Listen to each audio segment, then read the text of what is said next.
Hello, and welcome to the Clear Voice Podcast, brought to you by the Clear Career Professionals. Today, Clear President Michael Bays is joining us. Welcome back to the show, Michael.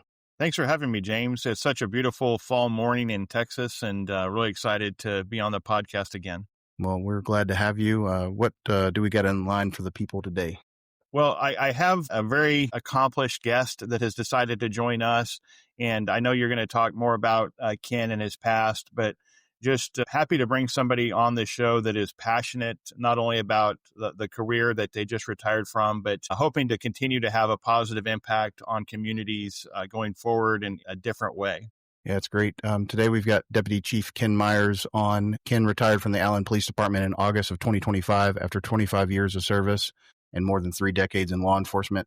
He promoted to Deputy Chief in 2015, oversaw patrol operations, criminal investigations, 911 communications, SWAT, K-9, jail operations, and most technology initiatives.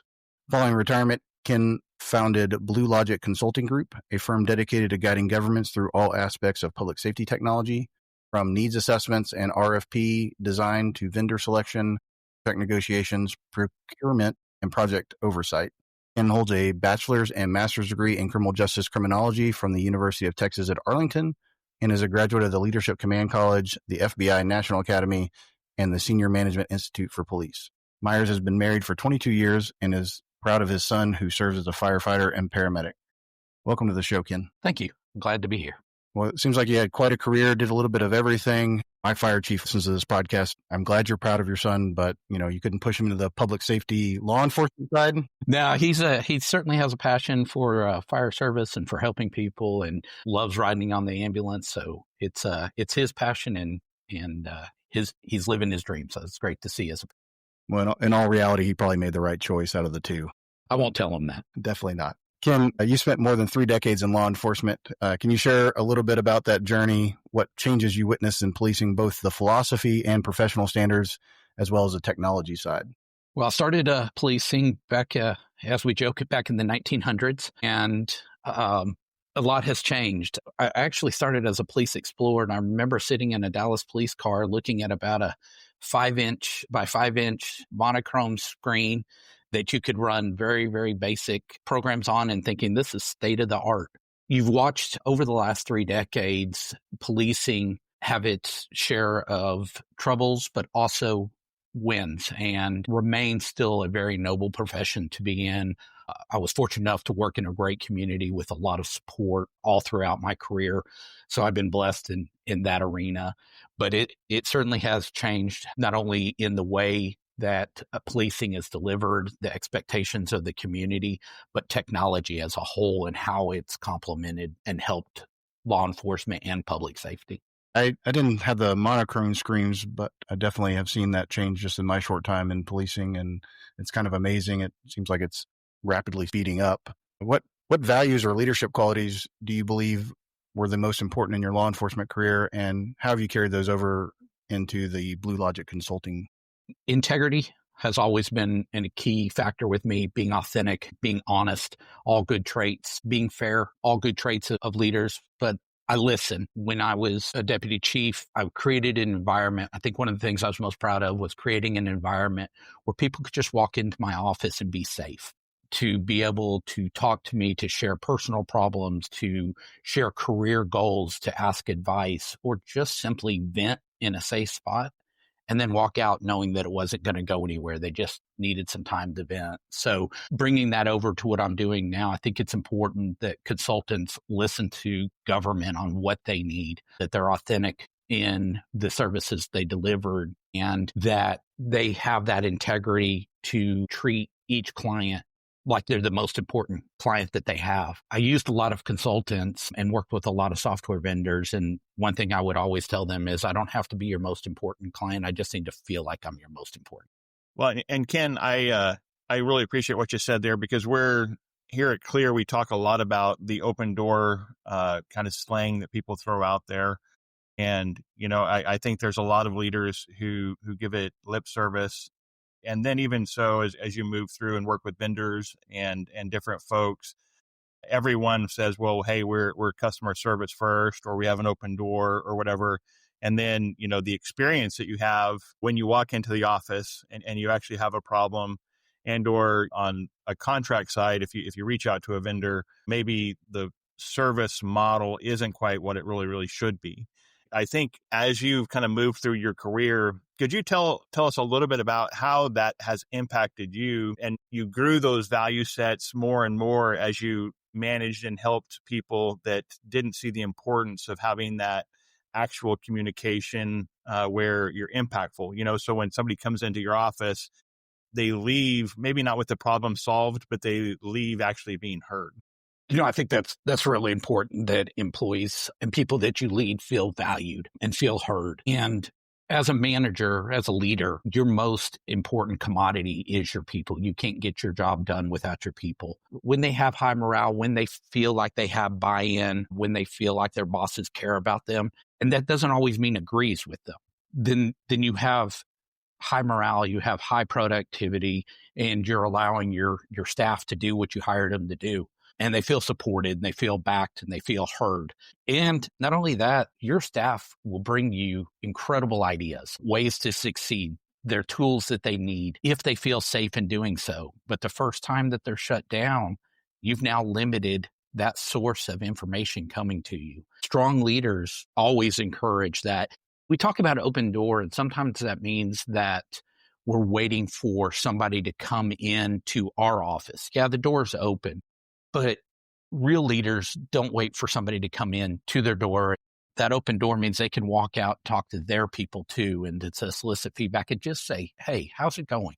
And start the conversation. What can I do to help you? What do you need? And I think that's important both for the managerial side, but even as it relates to what I'm doing now in consulting. As James started off, it talked about needs assessments, and that's about getting out there and talking to the people that do the job and figuring out what needs they have, and then finding the right solutions to those needs, whether you're the leader of the organization or you're a vendor or a consultant.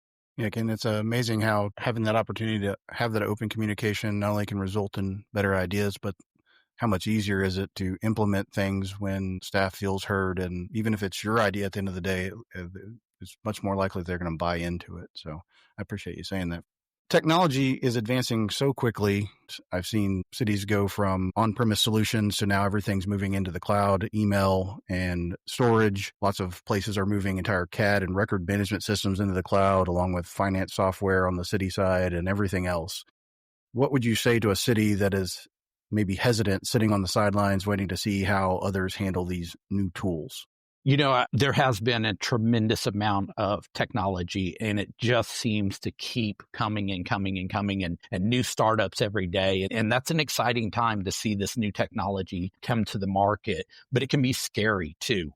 Is it vaporware? Is it going to deliver what they say that it's going to deliver? What's going to be my investment? What's going to be my ROI on that investment? What am I getting back? Is the organization going to be more efficient? Is it going to enhance officer safety? Is it going to be a force multiplier? And so cities really need to take a deep breath, open their eyes, and relax, but ask the tough questions and look at other cities' experiences with this technology.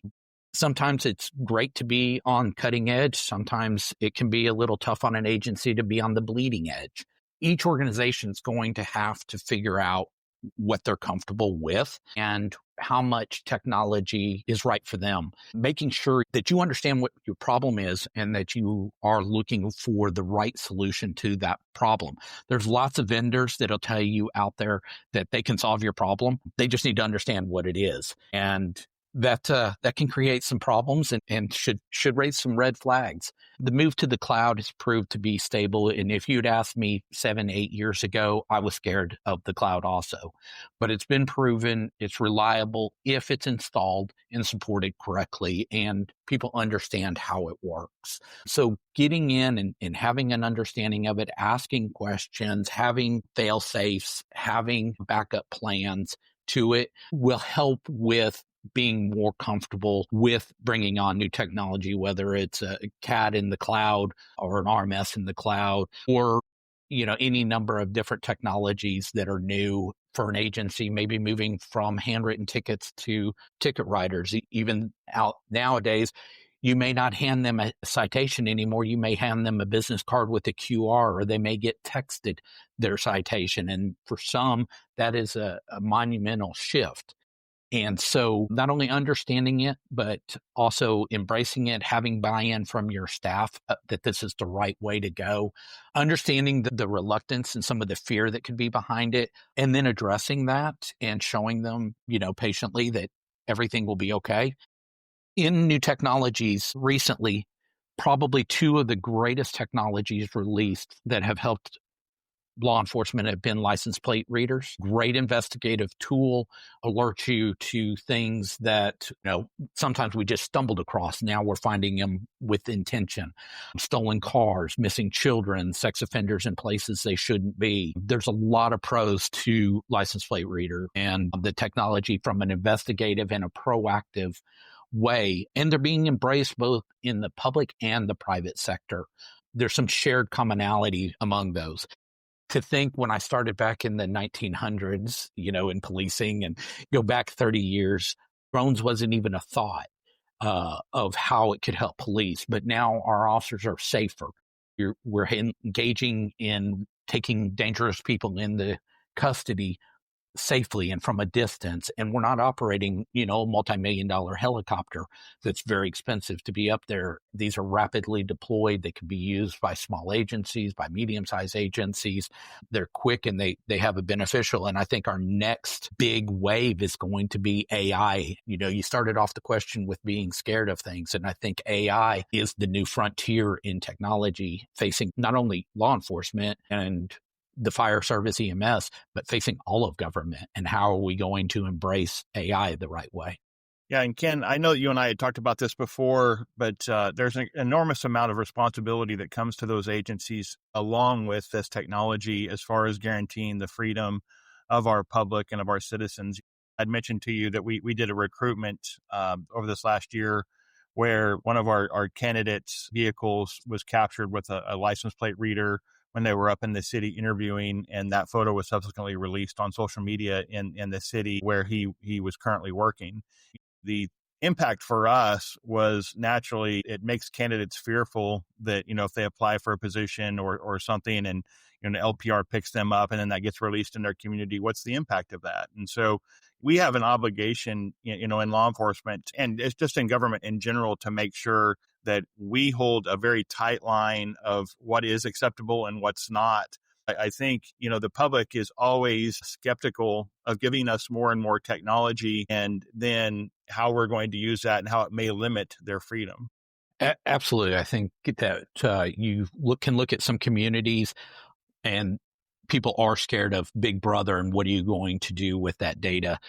What's been successful or what you've seen is including people from the community in those policy development programs. So you're going to bring in new technology, be transparent with the community, let them know what you're bringing in, why you're bringing it in, what is the purpose, what is the why for that, what problem are you trying to solve, and embrace their feedback. Again, while you may not always agree on it, I think citizens deserve the right to be heard and to be able to express their opinions to the government that's serving them. Having leaders that will go out and not only have strong policies, but they believe in those policies and they stand behind their policies. A leader who doesn't stand behind their policies just has ink on paper. And it can lead to misconceptions. It can lead to a mistrust by the community. So I think it's important when you bring on these new technologies, whether it's license plate readers, whether it's drones, which can be invasive into somebody's privacy as they fly over your house, or you bring in AI, that government and law enforcement, fire, that they understand what they're getting. They understand the tool and how it can be used. But they have procedures and policies in place to regulate it and to how that department's going to use it. And that they not only have that policy, but they audit that policy and they ensure that they're being compliant to their own rules. And I think with that, combined with feedback from the public and oversight and being responsible, you can embrace these new technologies that really do benefit not only law enforcement and the fire service and public safety, but they benefit the community. Ken, you kind of touched on it earlier. especially smaller cities and even mid-sized cities that may not either have full-time IT staff, or maybe they have a smaller IT staff. Can you kind of talk about how important vendor selection is, implementation and training, even if you select the right software, if it's not created correctly and the processes aren't in place before it releases in the wild, it may not even be a net positive for the city. Can you talk a little bit about that and maybe how like a third-party IT consulting company can help with those issues? So many times I've seen it where government goes out and they purchase technology and 3 years later, it's still sitting there. I recently spoke with an assistant chief in a neighboring area agency, who said, would you please teach us a class on starting a project and implementing the software, and so that it doesn't just sit on a shelf? How do we roll it out so that so that it's used and we get some value to the money we spent? Because we all need to be good stewards of the people's money. Even as a consultant, I need to be a good steward of the people's money. And so I think starting off with understanding what problem it is that you're trying to solve, working with somebody to identify the right solution. Then it comes down to, once you've identified the right solution and you're comfortable with it, entering into contracts that really protect the city's interest and hold the vendors accountable to delivering the right product on time and living up to what they promised. And if not, there's penalties associated with that, and having some governance involved in those contracts. But then it's beyond that, because once you've selected the software and once you've purchased it, now how do you get it out of the box and into the cars or out into the field where it's going to be used? And I think it's tremendously important for you to have employee buy-in. You could buy the best software in the world, but if your employees hate it, they're not going to use it, or you're going to bring morale down. Nobody goes to a conference and says, man, I have the best computer-aided dispatch system or the best records management system ever. But you can limit those. You can involve them in the selection process. You can involve employees in the implementation process. Let them be your trainers. Let them set it up so that you limit the impact and the shock to the agency when you roll out programs, especially when they're big ticket items like a CAD, multi-million-dollar CAD system. Involve those employees. Nobody knows the operations of the department better than employees. So let them not only help implement it, but to teach the rollout and to be your power users and to be your cheering section and to help other officers or staff that may be resistant to this change. So it's not just one solution to it. It's multiple ways to ensure success, but big one is employee buy-in. And Ken, I want to mention that one of the recommendations we made for a smaller police department, we conducted a police department org review were to kind of slow down on technology. They had almost overinvested in technology, and what was happening is their manpower was really working to catch up with that, and they were in the station more and more and more trying to manage all this technology, and it pulled them really off of the streets. But I think I want to delve into something that you said, and kind of off topic a little bit, but I really value your leadership knowledge and experience as well. But the thing that I see as I go around and work with leaders, both in the municipal world and in law enforcement, is quite frequently those leaders haven't been down on the operational side in quite some time. So you're making decisions, and you should be making very high-level decisions in a lot of these organizations, but frequently they don't understand as that decision passes through the layers of their organization what the actual impact is on the street. Can you speak to that a little bit, from just a leadership context of really understanding and actually what it's like to sit in a car and try to monitor, your computer, your cameras, all of those things, not only from a technology perspective, but also just being an impactful leader? Thank you, Micah, because I think that's a great topic.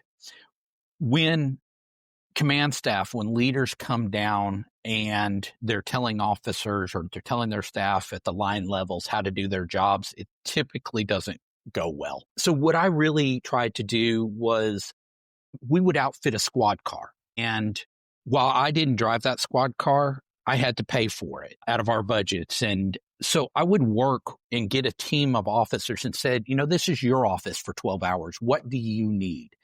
And then they would tell me, hey, it would be great if it did this. And can we get this light package? And can we get an extra siren on it? And what about a PA from the back of the police car? So when we're doing felony traffic stops, we can do them better and safer. And that's great. But they also understood my role was not to tell them how to set their squad car up, but it was to manage the expectations and to try to meet their goals.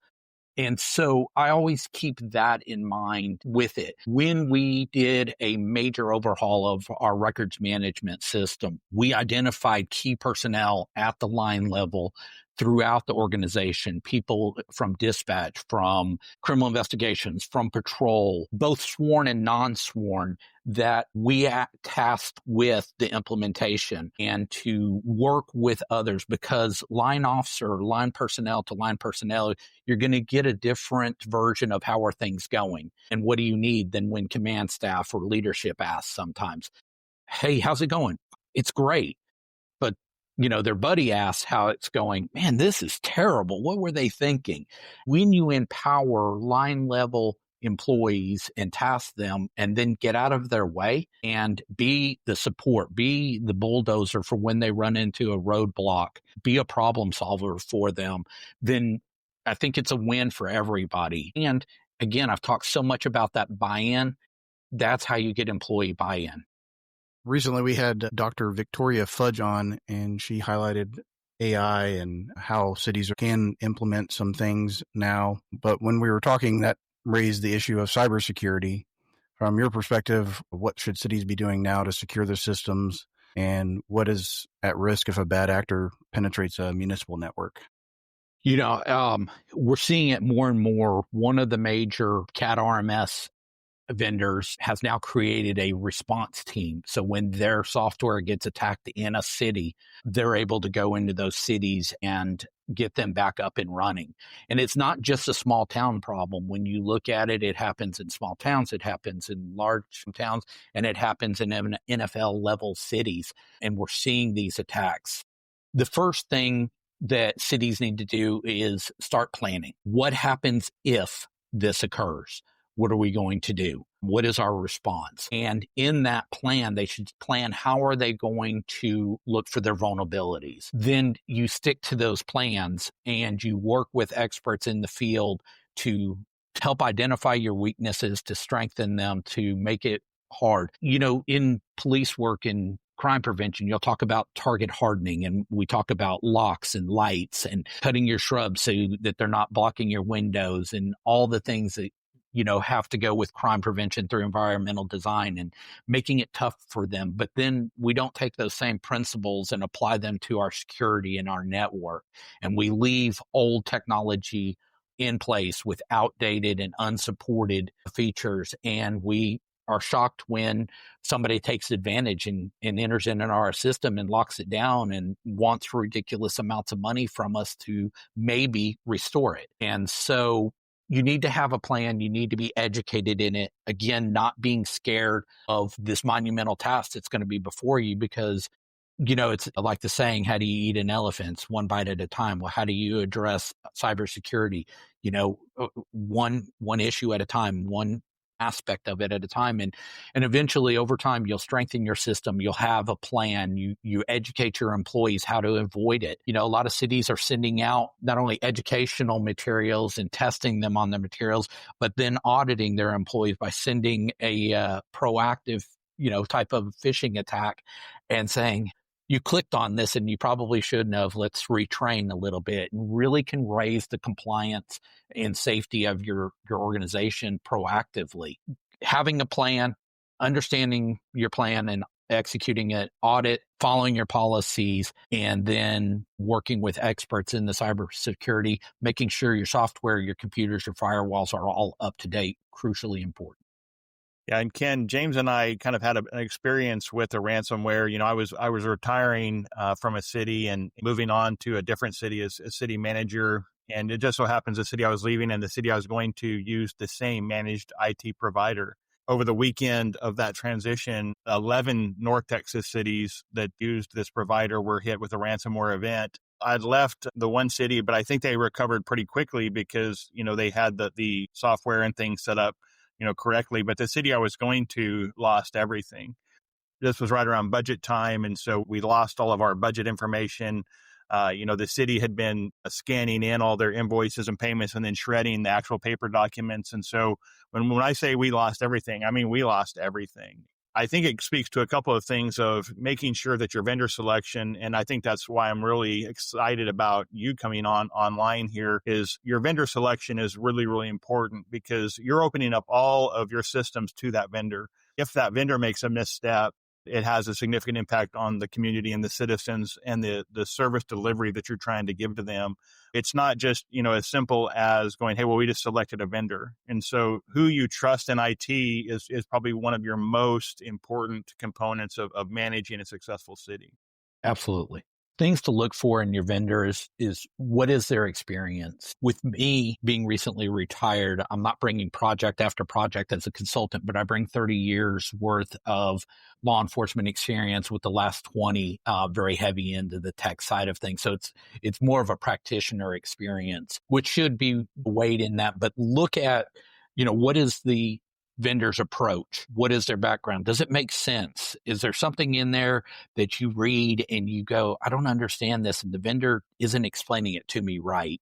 Do I just go with that vendor? No, ask more questions, have red flags. You're paying these vendors and these consultants to do a job for you and to help you. You have the right to get your money and to ask those hard questions, but look at their confidence level and why you may not understand every technical term they're using. Are they explaining it in a way that it makes sense from a high level? Or are there still questions in there? And so many times when we don't understand, we may be embarrassed to say, hey, I don't understand. To get further, we just accept what they say and we move on. And then we're shocked at the end result. So never be scared to question your vendor, to question your consultant about why are you making this recommendation and where has this been done before and why is this crucial? Because at the end of the day, you're the one signing that check and you're the one that's agreeing to the work that's being done. And when it fails, they're going to look at you and say, how did this happen? Yeah, every city may not have in-house staff for this, but they probably have somebody that may speak the language of IT and know a little more than the average. So I would definitely encourage every organization to kind of look around and see who in their organization may be able to translate a little bit better. Sometimes with the technological speak, certain vendors are able to kind of disguise problems and not really inform you of the limitations that they're going to have because you don't understand what they're saying. So look for those people that can translate. And what's great about government is we all network, right? Effective leaders have great networks. And I don't have to be the smartest guy in the room. I just have to know who the smartest guy is. And so call on your peers, call on your neighbors. Hey, I've got this problem. I've never encountered it before. How did you solve it, right? Who did you use? Who do you feel comfortable with? And maybe they've got an expert that, hey, can I borrow that guy for a couple of hours to review or that girl and say, hey, I need somebody over here that can help me. Not asking for help can be a problem. Blue Logic lists grant support as one of its services. For anybody that's done any sort of grant, they become complicated very quickly, even for the easiest piece of equipment that you're looking for. I imagine as you go into technology grants, they can get quite complex. What advice do you have for cities? What grant funding sources should they look for? And how could Blue Logic help with a major tech grant? With grants, it's so much easier to author a grant when it's something you don't have and you absolutely need. You have to paint a picture when you write these grants of that we absolutely can't continue to operate without XYZ project being completed. And grants are designed to seed projects, not to fund them indefinitely. And so understanding from the start that this is seed money, it's to start the path down solving problems, but it's not a 20-year grant to solve problems for the next 20 years. So understanding what your need is, why is it a problem? And the lack or the missing something doesn't always constitute a problem. I don't have a crime scene vehicle, but I'm an 8-person department. That might not be, the problem still exists. I don't have it, but it may not be really impactful. Where in a city of 100,000 and you don't have a specialized crime scene vehicle might be a much greater impact on the not having. So just the lack of something doesn't always constitute the need to have it. But when you get into grants, be reasonable. Understand that it's not an endless pot of money. Ask for what you need. And when you get the money, be smart about how you spend it. Be responsible, and don't always let a vendor write your grant for you, because they're going to expect for you to use their product, and their product may not be the best product for your agency. It may not solve that, but it was easy to let the vendor write the grant for you or to help you write that grant. And so go out and write the grant, understand what the terms and conditions of that grant are, make sure that your governing body authorizes that grant and is going to support it, knowing that there are costs that are going to be the next year or are going to start up in 3 years. You bring on personnel. A lot of times the grant will pay for the first 3 years, but won't pay after that. Same with technology. It may pay for this portion of technology, but it won't pay for that. But to complete the project, you need both sides. So there may be some expenses. Another is making sure that cities don't supplant.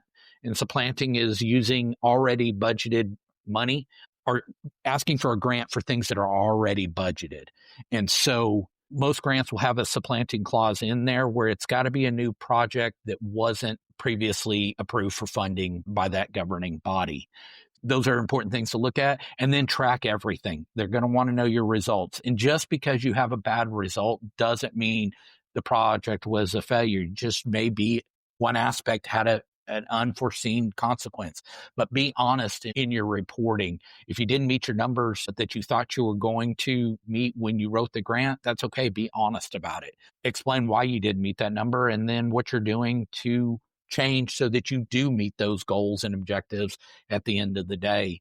And don't be scared of them, but definitely make sure before you sign and accept that you understand what those terms and conditions are. What are you going to have to report on?